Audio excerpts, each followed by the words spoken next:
제가 어른 설교 때도 수요 설교, 금요 설교 때도 늘 제 일상에서 예화를 많이 드는 이제 부분이 있는데 바로 제가 테니스입니다.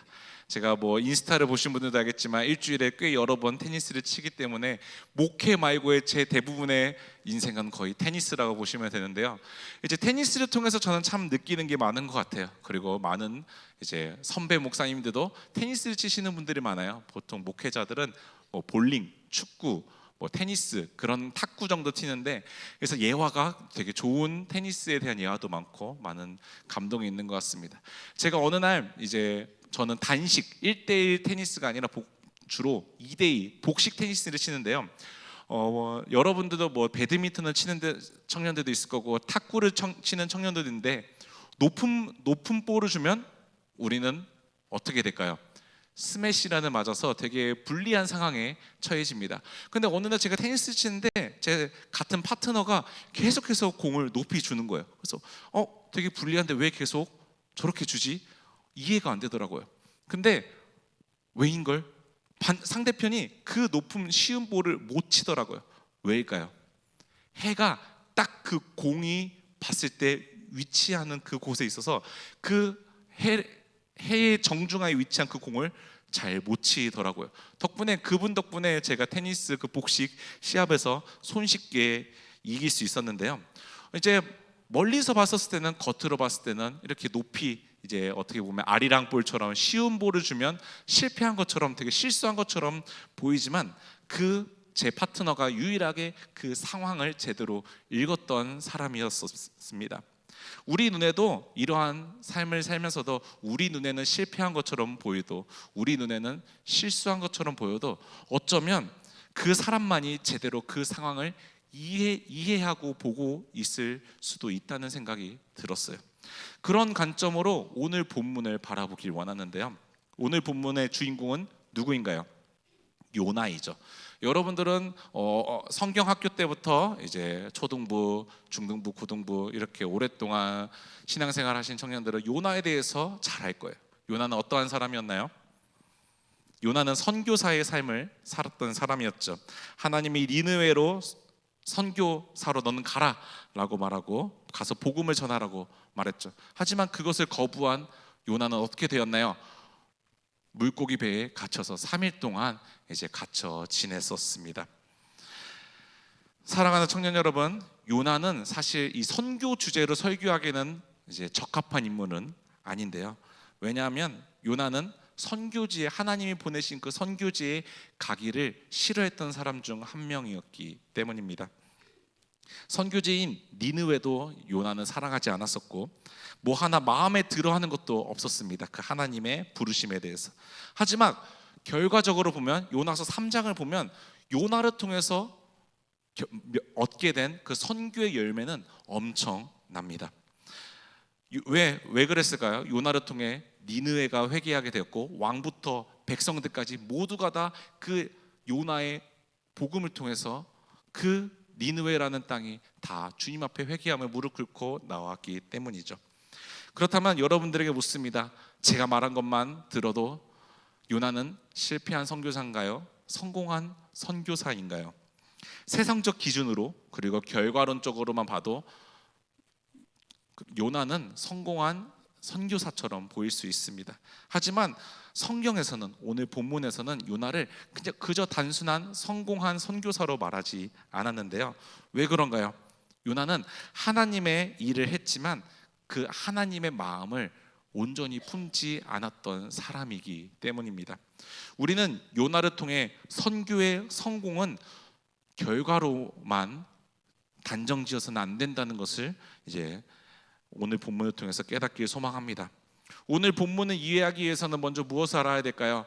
하나님이 요나를 보내신 그 니느웨라는 도시에 대해서 알아야 합니다. 니느웨는 아수르의 제국 중에 가장 큰 도시 중에 하나였습니다. 그리고 아수르는 어떠한 제국이었나요? 잔혹한, 아주 모든 그 이웃 나라들을 말살시켰던 이제 제국 중 하나였습니다. 단순한 이웃 나라가 아니었죠. 이제 요나한테는, 유대인들한테는 이 아수르란 제국은 두려움과 분노와 저주의 대상이었습니다. 훗날 이 아수르는 북이스라엘을 멸망시키는 제국도 되었습니다. 그렇다면 여러분들에게 묻습니다. 요나에게 니느웨는 단순한 선교지였을까요? 요나에게 니느웨는 어떠한 곳이었을까요? 가문의 원수, 찢어 죽여도 마땅한 도시, 저주를 받아야 되는 그런 도시로 여겼을 것입니다. 더 나아가서 하나님의 구원이 임하지 않기를 간절히 바랬던 도시가 바로 그 니느웨라는 도시였을 것입니다. 저기 죄송한데 여기 에어컨만 조금 틀어주시면 감사하겠습니다. 네, 그런 요나에게 하나님은 어떻게 말씀하셨나요? 우리 요나서 1장 2절의 말씀을 우리 한 목소리로 읽도록 하겠습니다. 너는 일어나 저 큰 성읍 니느웨로 가서 그것을 향하여 외치라. 그 악독이 내 앞에 상달되었음이라 하시니라. 아멘. 하나님은 요나에게 뭐라고 말씀하셨나요? 너는 니느웨로 가라. 너가 그렇게 저주하는 도시로 가서 너는 가서 나의 보냄받은 자로서 복음을 전하라고 말씀하셨습니다. 그런 말씀에 요나는 어떻게 반응했나요? 도망갔죠. 묻습니다. 여러분들에게 묻습니다. 요나가 도망간 이유는 무엇인가요? 그렇다면 단지 선교사로서의 삶이 부담스러워서 내가 하나님의 복음을 전하는 것이 아직 자격이 없는 것처럼 느껴져서 요나는 니느웨로 가지 않았을까요? 그런 이유가 아니었죠. 요나가 니느웨로 가지 않았던 이유는 정반대인 이유가 있었습니다. 요나는 니느웨가 회개할까봐 두려웠었습니다. 쟤네들은 저주받아야 되는데, 쟤네들은 지옥에 가야 되는데 나를 통해서 혹여나 저들이 구원받을까봐 두려우기 때문에 요나는 그 니느웨로 가지 않았던 것입니다. 여러분들에게 묻습니다. 그렇다면 요나의 선교는 성공일까요? 실패일까요? 완벽히 실패한 선교이죠. 왜 요나의 선교는 실패한 선교였을까요? 능력이 부족해서가 아닙니다. 요나의 안에, 요나의 그 마음 안에 긍휼이 부족해서 하나님의 은혜가 부족했기 때문입니다. 선교사로서 가서 복음을 전하는 것을 못해서가 아닙니다. 하나님의 마음을 거부했기 때문에, 하나님의 뜻을 알았음에도 불구하고 거부했기 때문에 요나는 실패한 것입니다. 우리 다 함께 요나서 1장 1절의 말씀을 먼저 읽어보도록 하겠습니다. 함께 읽겠습니다. 여호와의 말씀이 아미떼의 아들 요나에게 임하니라. 이르시되, 1절에서 선교의 주제가 무엇인지를 명확히 드러냅니다. 여러분들에게 묻습니다. 누가 선교를 시작했나요? 요나인가요? 하나님이 먼저 시작하신 것입니다. 요나가 니느웨를 먼저 생각해서 그곳에 간 것이 아닙니다. 니느웨를 계속해서 기도하고 있었기 때문에 하나님이 니느웨로 요나를 보내신 것이 아니죠. 하나님이 먼저 니느웨에서 역사하고 계셨습니다. 니느웨를 보고 계셨고 니느웨를 품고 계셨습니다. 그리고 하나님이 먼저 요나를 부르신 것이죠. 선교의 주체는 누구인가요? 그렇기 때문에 하나님이신 것입니다. 이것이 바로 지난주에 제가 말한 뭐였나요? 미시오 데이, 하나님의 선교이죠.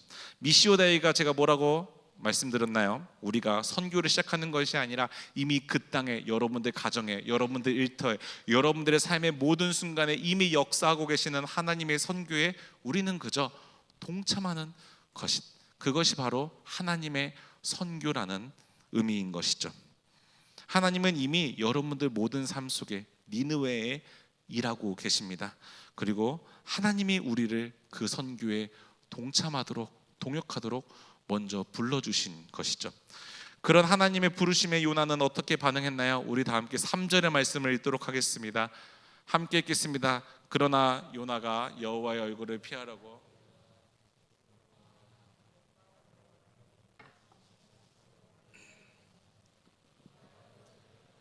그들과 함께 다시스로 가려고 백삿을 두고 배에 올랐더라.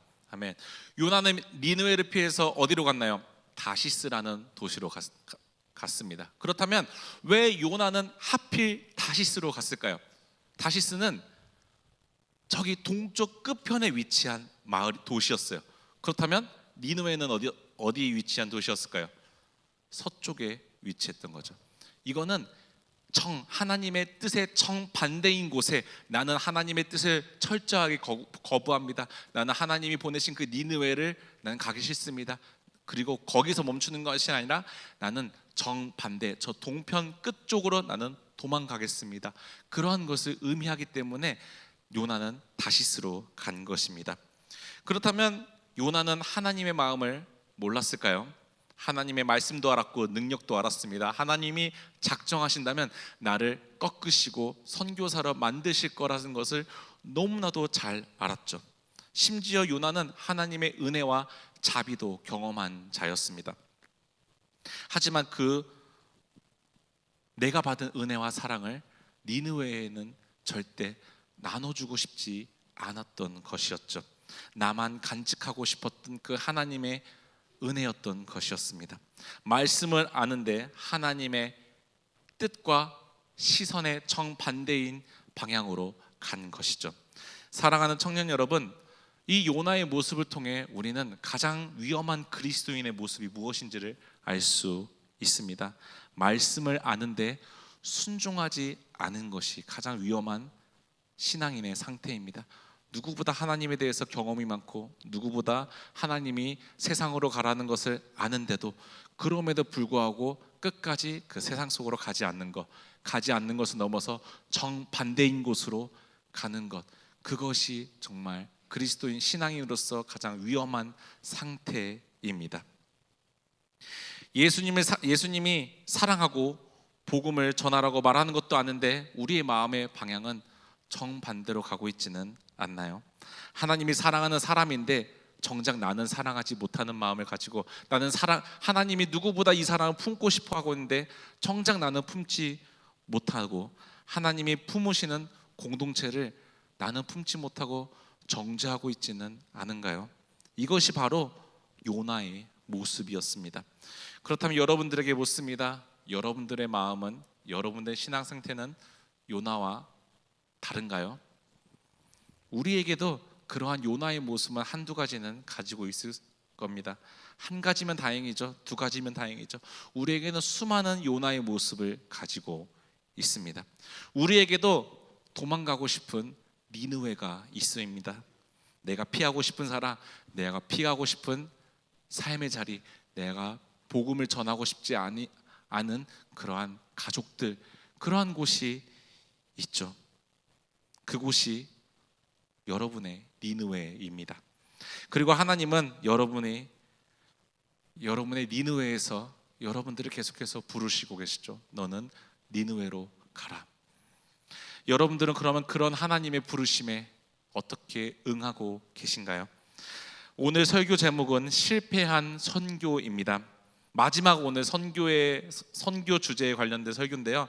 많이 묵상하다가 마지막은 이 제목, 이 본문을 정했는데, 실패한 선교는 어떠한 선교일까요? 여러분들의 스스로 물어보세요. 여러분들은 이 선교는 실패한 거야 라는 기준이 무엇인가요? 어떠한 것이 과연 실패한 선교인가요? 시험에 든 선교를 통해서 누군가는 시험에 들었어요. 누군가는 마음의 상처를 입었어요. 누군가는 이 선교를 통해서 공동체를 떠났어요. 그것이 과연 실패한 선교인가요? 선교 여정 중에 경험한 어떤 것도 실패한 것이 아닙니다. 왜냐하면 선교의 어떠한 것도 우리의 손에 달려있지 않기 때문입니다. 최선을 다할 뿐 결과는 주님께 맡겨드리는 거예요. 우리는 이 선교에 대해서 최선을 다해서 기도하고 최선을 다해서 노력하고 모든 결과를 맡겨드리면 그거에 딸려오는 모든 결과는 우리의 손을 이미 떠난 상태인 거예요. 하나님이 일하시는 것이고 하나님이 우리의 모든 실패와 넘어짐과 모든 상황 속에서도 하나님은 하나님의 선교를 완성시켜 가신다는 것입니다. 우리는 그저 무엇을 하면 되나요? 순종하고 복음을 전하고 사랑하고 섬기기만 하면 됩니다. 제가 부모님이 부산에서 선교하셨을 때, 이제 목회하셨을 때 필리핀의 한 람레이라는 마을을, 그 오진 시골 마을에 교회를 지었어요. 그리고 한국 선교사를 거기 쪽으로 파송했어요. 교회 파송 선교사로. 그러면 얼핏 보면 성공한 선교처럼 보이잖아요, 지금까지는. 근데 그 선교지에서 선교사님이 이제 3년 4년 이제 선교 사역을 잘 하고 계시다가, 그리고 교회에서도 매년마다 그곳으로 선교를 갔어요. 근데 제가 정확하게 기억해요. 토요일 저녁에 주일 넘어가기 자정 한 11시 반쯤에 전화가 온 거예요. 선교사님이 돌아가셨다는 거예요. 강물에 휩싸여서. 아이들의 빵을 전달하고 싶은데 거기 다리가 있는데 물이 차면 범람해서 지나가지를 못하거든요. 근데 선교사님이 이 아이들에게 빵을 빨리 주고 싶어서 돌아가면 그런 출렁다리 같은 게 있어요. 근데 그냥 이 물살을 지나간 거예요. 아이들에게 빵을 전달하고 싶어서 그냥 그대로 물살에 휩싸여서 순교하셨어요. 그때 제 마음속에 되게 시험에 들었던 거는 동료 선교사님이 그게 무슨 순교냐, 개죽음이지, 이런 말을 하게 된 거예요. 그 사람들 눈에 봤을 때는, 세상적인 눈에 봤을 때는 이 선교는 실패한 선교처럼 보였어요. 저 또한 그랬어요. 아, 이 선교 이제 큰일 났다. 부모님 사역에서 거의 핵심 사역 중에 하나가 이 필리핀 땅에 이제 전담 선교사를 보내서 선교 사역하는 건데, 전담 선교사님이 강물에 휩싸여서 순교하셨다. 이제 어떻게 해야 되지? 하나님이 어떻게 역사하셨을까요? 거기서 선교사님이 양육했던 고등학생 여자 청년이 한국에 와서 신학교로 가서 선교사님의 뒤를 이어서 전도사님이 돼가지고 목사가 돼가지고 다시 필리핀 땅으로 가서 거기서 다시 사역을 하고 계세요. 그리고 지금도 그 땅에서 사역을 하고 있어요. 선교사님의 죽음이 강물에 휩싸여 가서 죽으신 그 순교가 실패인가요? 우리는 어떠한 하나님의 계획을 통해서 하나님의 선교를 이뤄 가실지는 몰라요. 저는 아직도 그 마음에 담아두고 있어요. 저건 개죽음이라고 말했던 그 사람들의 말을 정확하게 저는 너무나 떳떳하게 보여주고 싶어요. 그 사람들이, 그 목사님들이 말한, 선교사님들이 말한 실패한 선교가 하나님이 어떻게 성공을 이뤄 가셨는지. 여러분들은 마찬가지예요. 우리의 선교를 통해서 실패할 수도 있어요. 좌절할 수도 있어요. 실수할 수도 있어요. 하지만 그게 선교의 실패 요소가 절대 되지는 않습니다. 그것을 통해서 넘어진 사람을 통해서, 상처받은 사람을 통해서, 공동체가 선교를 통해서 와해되더라도 하나님은 그거를 통해서 어떻게 하나님의 선교를 이뤄 가실지를 우리는 감히 상상하지도 못해요. 그렇기 때문에 우리가 함부로 판단해서도 안 되는 것이 바로 이 선교입니다. 이 과정 중에 오는 어떠한 결과도 다 선교의 일부분입니다. 어떨 때는 선교의 결실이 없어 보일 수도 있습니다. 결과가 없이 그냥 상처만 남아 보이는 선교일 수도 있죠. 하지만 그것 또한 하나님이 선교를 이뤄 가시는 과정 중에 하나입니다. 그렇다면 실패한 선교는 어떠한 선교인가요? 오늘 본문에서 말한 실패한 선교는 요나처럼 순종하지 않은 것이 실패한 선교입니다. 사랑하는 청년 여러분, 세상은, 여러분들이 속해 있는 사회는 오로지 결과를 보고 성공의 유무를 판단합니다. 선교의 결과가 어떻든 우리의 사명은 최선을 다해 보냄받은 자로서 그 자리에서 살아내기만 하면 그것이 모든 여러분들의 선교의 과정은 성공입니다. 그 과정 속에 실패와 좌절과 여러분들 안에 어려운 마음이 있을 수도 있습니다. 하지만 하나님은 그것을 통해 반드시 선을 이뤄 나가실 것입니다. 그것을 우리는 누구를 통해 알 수 있는가요? 2000년 전에 이 땅에 오신 예수 그리스도를 통해 알 수 있습니다. 예수님의 삶은 당시 사람들의 시선에서는 어떠해 보였나요? 완벽한 실패였죠. 개죽음이었죠. 이보다 더 개죽음일 수는 없어요. 자신이 메시아라고 말했는데 예수님은 채찍이 맞으셨고 침뱉음을 당하셨고 갈기각에 찢겨서 그 저주를 상징하는 나무에 매달려 죽으셨습니다. 하나님의 아들이라고 본인이 스스로 말했는데 누구보다 나약하게 예수님은 십자가에 달려 죽으셨습니다. 보냄받은 자로서 하나님의 말씀을 이루시려고 이 땅에 오셨습니다. 무엇을 위해? 죄인인 우리를, 스스로 구원을 얻을 수 없었던 우리를 위해 예수님은 이 땅에 내려오셨습니다. 예수님은 우리를 구원하시기 위해 붙잡히셨고 찢기셨고 나무에 매달려 죽으셨습니다. 그리고 제자들은 도망갔죠. 사랑하는 청년 여러분, 세상 사람들 눈에 봤을 때는 예수님은 어떻게 보였을까요? 완벽한 실패한 선교사였습니다. 분명히 하나님의 보냄받은 자로서 이 땅에 왔지만 십자가에 못 박힐 때는 정작 예수님은 아무것도 한 것처럼, 아무것도 한 게 없는 것처럼 보일 수 있습니다. 그 당시 사람들은 무엇을 기대했나요? 예수님을 통해서 메시아라면 무력으로 써서라도 우리를 억압했던 로마인들을 죽여야 된다, 승리해야 된다, 무력으로 이겨서 우리에게 그러한 구원을 주셔야 된다라고 여겼었습니다. 그것이 세상 사람들이 바라는 성공한 선교사의, 성공한 자의 기준이었습니다. 하지만 하나님의 관점은 달랐습니다. 하나님의 선교는 정반대였습니다. 예수님의 죽음을 통해 하나님은 승리를 이루셨고, 예수님의 실패를 통해 구원이 완성되었습니다. 십자가는 실패가 아니라 하나님의 사랑의 완벽한 표징입니다. 예수님의 죽음은 끝이 아니라 부활의 시작이었죠. 그래서 요한복음 12장 24절은 어떻게 말씀하나요? 우리 다 함께 한 목소리 읽도록 하겠습니다. 내가 진실로 진실로 너에게 이르노니 한 알의 밀이 땅에 떨어져 죽지 아니하면 한 알 그대로 있고 죽으면 많은 열매를 맺느니라. 아멘. 사랑하는 청년 여러분, 한 알의 밀이 달려있지 않고 떨어져서 썩어서 죽는 것이 우리의 세상적인 기준에서는 실패처럼 보일 수 있습니다. 하지만 하나님이 예수님을 그 하늘의 밀이 되어서 이 땅에 보내셨습니다. 이 땅에 떨어뜨리셨죠. 그리고 썩어 죽게 만드셨습니다. 그리고 그 열매가 바로 오늘 이 예배당에 앉아있는 여러분입니다. 그렇다면 여러분들에게 묻습니다. 무엇이 선교의 실패인가요? 세상 눈에 실패처럼 보이는 예수님의 순종이 정말로 실패인가요? 우리의 순종이, 예수님의 순종은, 예수님의 실패는 하나님 나라에서는 구원을 이뤘습니다. 구원의 통로가 되었죠. 세상에서 교회로 살아갈 때 우리는 선교적 교회로서 실패한 삶처럼 보일 수는 있습니다. 사람들이, 여러분들이 계속해서 교회로 살아갈 때 반응하지 않을 수도 있고, 무반응이면 오히려 다행이에요. 여러분들에게 침을 뱉을 수도 있고, 뺨을 때릴 수도 있고, 욕을 할 수도 있습니다. 그렇다면 여러분들의 교회로서의 삶은 실패인가요? 뺨 맞았다고 그 선교는 실패인가요?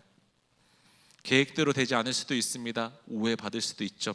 하지만 여러분들이 그 하나님이 보내신 그 자리에서 말씀대로 순종하기만 했다면 그것은 성공한 선교사입니다. 성공한 선교인 것입니다. 하나님은 반드시 여러분들의 순종을 통해서 하나님의 선교를 이루어 나가실 것입니다. 그렇기 때문에 제가 해외 선교 나가는 청년들한테도 늘 강조하는 게 무엇인가요? 내려놔야 된다. 우리의 마음을 내려놔야 된다. 우리의 생각과 우리의 뜻과 우리의 계획을 다 내려놓고 하나님이 어떻게 역사하실지 모르는 그 우리 생각에 넘어와 계시는 하나님의 선교를 우리는 바라봐야 된다. 그렇기 때문에 내려놓음이 먼저입니다. 내려놓는다는 것은 내가 하나님의 어떠한 뜻에도 나는 순종하겠다라는 우리의 고백입니다. 사랑하는 청년 여러분, 요나는 순종의 마음이 부족했던 사람이었습니다. 그럼에도 불구하고 니느웨에는 복음이 들어갔습니다. 왜인가요? 하나님은 니느웨를 구원하시기로 작정하셨기 때문입니다. 오늘 본문을 통해 선교가 얼마나 하나님의 일인지를 알기를 소망합니다. 그리고 여러분들이 만약 요나 같은 삶을 살고 계신다면, 하나님이 보내시는 니느웨로 가지 않고 정반대인 곳을 가고 있다면, 반드시 하나님이 여러분은 택한 하나님의 자녀라면 꺾여서 요나처럼 물고기 뱃속에라도 넣어서 여러분들의 그 교만을 꺾으실 것입니다. 그렇기 때문에 하나님은 고난을 통해서 여러분들을 사용하실 것입니다. 여러분들 인생에 고난이 왜 필요한가요? 여러분들의 교만과 나는 고난이 필요 없다는 그러한 마음을 꺾기 위해서입니다. 그렇기 때문에 신앙인들에게는 고난은 하나님의 축복인 줄 믿습니다. 그 순종하지 않는 교만한 마음을 꺾으실 때 그 꺾인 요나의 삶은 어떠했나요? 우리 요나서 3장 1절에서부터 2절까지의 말씀을 한 목소리로 읽겠습니다. 여호와의 말씀이 두 번째로 요나에게 임하니라. 이르시되 일어나 저 큰 성읍 니느웨로 가서 내가 내게 명한 바를 그들에게 선포하라 하신지라. 네, 하나님 앞에서 꺾인 요나는 순종하며 선교사로 나아갔습니다. 정반대로 살아갔던, 정반대의 그 다시스로 갔던 요나가 이제는 하나님 앞에 나의 모든 교만과 생각을 다 내려놓고 하나님 앞에 순종하며 선교사로서 지어져 갔습니다. 요나가 망하길 바랬던 그 니느웨가 하나님이 역사하심으로써 구원을 얻게 되었습니다. 누구를 통해? 요나를 통해서요. 저 도시는 저주받아야 마땅하는데, 저 도시는 망해야 되는데, 그렇게 니느웨가 구원받지 않기를 누구보다 바랬던 요나를 통해 하나님은 그 니느웨를 구원하셨습니다. 사랑하는 청년 여러분, 이것이 선교입니다. 선교는 내가 복음 전하는 것이 가능한 사람만 골라서 복음을 전하는 것이 선교가 아닙니다. 진정한 사랑이 뭐라고 말씀했죠? 성경에서 말하는 사랑은 여러분들이 사랑할 수 있는 사람을 사랑하라는 것이 사랑이 아닙니다. 새 계명을 너에게 주노니 내가 사랑한 것 같이 너희도 서로 사랑하라. 예수님이 어떻게 사랑하셨나요? 종교 지도자들을 사랑하셨어요. 세리와 창기와 부정한 자들을 사랑하셨어요. 사랑받지 못할 마땅한 자들을 예수님은 사랑하셨어요. 세상적인 기준으로서 저 사람들은 저주받아 마땅한데, 지옥 가야 마땅한데, 예수님은 그러한 사람들을 사랑하셨어요. 예수님은 핍박한 사람들을 사랑하셨고, 예수님을 직접 모함해서 십자가에 달려 죽으신 그 사람들을 사랑하러 이 땅에 오셨습니다. 그것이 바로, 그 사랑한 사람이 바로 우리입니다. 우리가 예수님을 못 박았고, 우리가 예수님의 말씀에 정반대로 살아갔고, 우리가 예수님한테 사랑받을 자격이 없는 사람인데 예수님은 우리를 사랑하시기 위해 한 알의 밀알이 되어서 이 땅에 떨어져 썩어 죽으셨습니다. 우리는 늘 선교를 할 때 내가 불가능해 보이는 것이 있을 수도 있습니다. 하지만 하나님이 역사하시면 하나님이 그것을 이뤄나가실 것입니다. 우리는 그저 무엇을 하면 되나요? 순종하면서 그 하나님이 맡겨주신 그 선교사역의, 선교적 교회로서의 사명에 최선만 다하면 됩니다. 이것이 우리가 할 수 있는 유일한 것이에요. 우리의 인생의 주체는 우리가 아니기 때문에, 여러분들 인생의 주체가 여러분이라면 우리는 적어도 10분 뒤의 미래를 볼 수 있어야죠. 우리는 단 1초 뒤에 우리의 미래도 가늠하지 못합니다. 여러분들에게 묻습니다. 여러분의 최선은 어디로 향하고 있나요? 니느웨로 향하고 있나요? 아니면 최선을 다해 다시스로 향하고 있나요? 무엇이 실패한 선교인가요? 선교를 하면서 상처받거나 넘어지는 것이 실패한 선교가 아닙니다. 절대로 선교의 그 실패라는 단어를 우리는 사용해서는 안 됩니다. 진정한 실패는 그 선교를 안 하는 것이 실패입니다. 유일한 실패인 것이죠. 하나님은 여러분들을 계속해서 선교지로 보내고 있습니다. 여러분들의 삶의 예배지로 보내고 있습니다. 여러분들의 가정이 선교지입니다. 여러분들은 그 선교지에 가고 계시나요? 여러분들은 그 하나님의 부르심에 순종하면서 가고 계신가요? 하나님은 여러분들에게 부어주신 은혜를 여러분들 혼자만 간직하시기를 원하지 않으십니다. 그 은혜가 계속해서 흘러가야 됩니다. 그래서 제가 청년들에게 말하죠. 너희가 받은 은혜와 기쁨을 혼자만 간직하지 말고 계속해서 공동체에서 흘려보라라. 이것이 공동체의 유익입니다. 이것이 바로 하나님이 여러분들을 공동체에 불러주신 이유입니다. 선교, 해외 선교 갔다 오신 분들, 국내 선교 갔다 오신 분들, 갔다 와서 여러분들만 그 은혜를 누리지 마세요. 교회를 넘어서, 교회에서 전하는 건 당연하죠. 교회를 넘어서 여러분들의 세상 속에 속해 있는 모든 곳에 가서 이 선교의 기쁨을 전할 수 있어야 됩니다. 하나님은 그러기 위해서 여러분들에게 은혜를 부어주신 것입니다. 절대로 그 은혜를 혼자 간직하지 마시기 바랍니다. 사랑하는 청년 여러분, 이 시간 잘 생각해 보세요. 여러분들 마음 안에 있는 니느웨는 어떠한 곳인가요? 여러분들을 품지 못한 사람은 누구인가요? 여러분들이 사랑하지 못할 사람은 누구인가요? 여러분들이 저 사람들은 예수님을 안 만났으면 하는 그러한 공동체, 사람, 그 곳은 어디인가요? 하나님은 그곳에 여러분들을 보내십니다. 여러분들 그 곳에 보내신 하나님의 말씀에 어떻게 반응하시나요? 요나처럼 반응하시나요? 아니면 꺾여진 요나처럼 반응하고 계시나요? 다시스로 갈 수 있습니다. 하지만 하나님이 반드시 그 여러분들의 교만한 마음을 꺾으실 것입니다. 꺾을 때 꺾여야 됩니다. 청년의 시절에 여러분들의 교만이 하나님 앞에서 낱낱이 파헤쳐지고 깨지고 꺾이길 소망합니다. 꺾여야지만 하나님이 여러분들을 사용하실 것입니다. 선교에는 어떠한 실패도 없습니다.